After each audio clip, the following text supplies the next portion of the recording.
Hi, me again.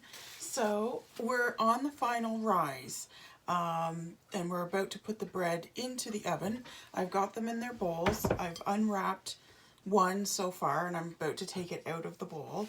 And I'm going to be putting it onto this floured surface just for a final kind of shaping. But so what I want to do is kind of undo it here. Now, thank God I put the flour on, and so it's not too sticky. It's still a little wet. That's okay. You can hear my oven beeping there because it's preheated. So I've preheated it to 450.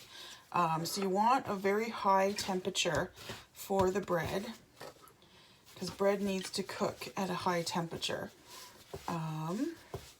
So here we go. I'm just giving it a quick little last knead to put it into the oven after this. Oh, this is beautiful dough. Beautiful. A lot of air in this one too.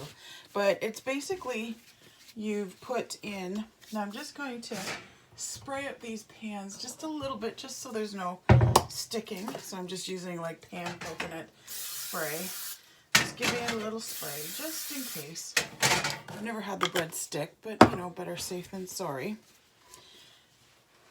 So I'm just going to put it in a pie plate. That's how I do my round ones, because this is very artisan type bread, and that's the way it's going to look.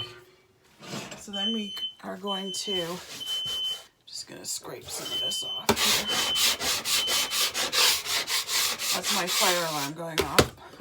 Like I said in an earlier video, it's very sensitive. It's because my oven is so high right now in temperature. So that's part of the reason why it's going off. And there's the plastic wrap off of that one. We're just going to dump this out onto the board.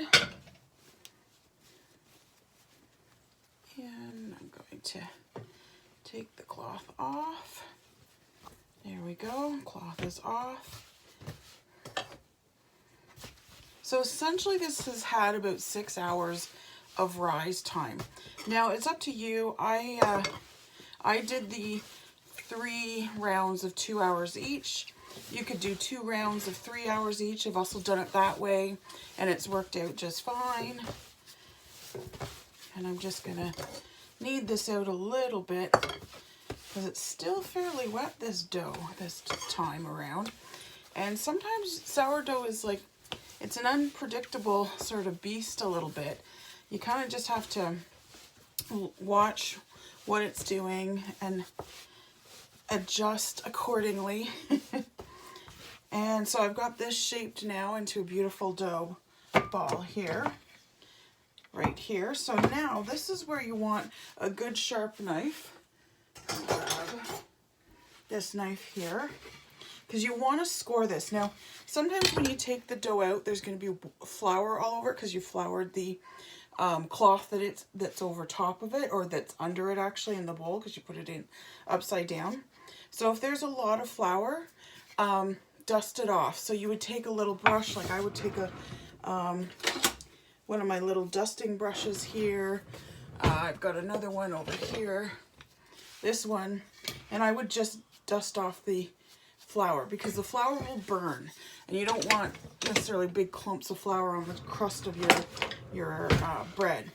After you dust it, these ones are nice and clean, because again, like I said, this dough's been a little wet for a while. After you've dusted it, you're going to score it. And normally you would kind of, well, actually back in the day when there were community ovens, every baker kind of had their mark. Every family had their mark. So some would do a cross, some would do a square, a circle, whatever it might be. But everyone had a distinguishing mark.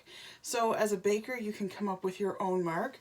I do tend to do the cross, like hot cross buns kind of idea. I don't do a full cross. I kind of just do a partial one. And like I said, you want a fairly sharp knife. This isn't the sharpest knife in the world, but it'll do. It's making the scores. And don't be shy with the scores. So let them come up, and I'm going to reshape this a little bit because in marking it, I've kind of unshaped it a little bit. Because what you want to do is you want it to allow it to spread open. Because otherwise you could get dough sort of just breaking in your oven kind of idea. So I'm going to put these in a second, but I'm going to take you with me. We're going on a little trip. And I've got over here, so hopefully I can show you the right things here at the right angles, but I've got over here 2 things of water, 2 little things. So here's one.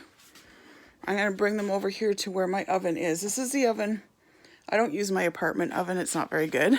So I bought an oven. Well, my husband bought it for me, but it was part of a Christmas present. So this is my oven here. There's my oven. Beautiful French door oven. Cooks beautifully. I like that it's right at eye level almost.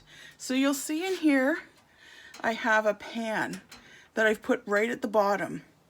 And it is smoking hot right now. And I'm going to put some water in there. And you want the water and the steam. And you want to heat up the pan before you put the water in, because you want to hear that sizzle. You want to know it's there. And then I'm going to grab these pans, and both these pans do fit in to this oven. One's going to go way at the back here. Okay. And then I'm going to take this other pan, put it in right beside. They're both snug as bugs in there. And now they're going to cook for about 30 minutes.